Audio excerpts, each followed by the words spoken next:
One of them went to a party, did mushrooms, and found that it postponed the cycle and would interrupt the cycle of these cluster headaches, which are terrible.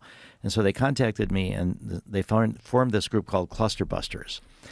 And they said, we don't want to be criminals anymore. We would like to study this. Can you help us study this? And I live in Boston right next to McLean Hospital, which is a part of Harvard Medical School.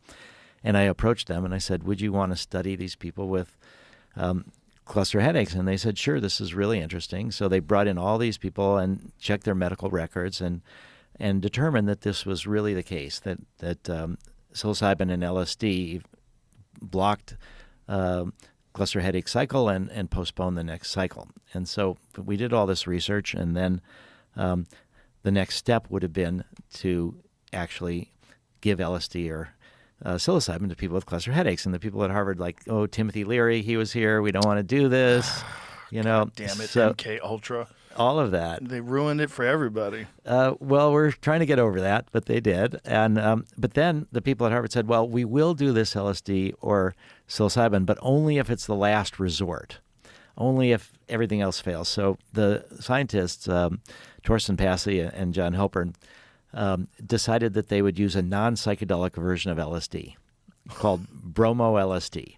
And the plan was that they would give this bromo-LSD to a bunch of people with cluster headaches. It would not work. And then they would come back and say, hey, we need to do this LSD and psilocybin research. So I said, okay, that makes sense. We have no idea why LSD or psilocybin works, but it's probably connected to the psychedelic properties of it. Mm-hmm. And so they did this study at Hanover University in Germany, and I kept waiting for the results, and they wouldn't, I heard nothing. And then after months, they finally said, we didn't want to tell you, but the bromo-LSD works even better than the LSD and the psilocybin, because with LSD, it's effective in micrograms.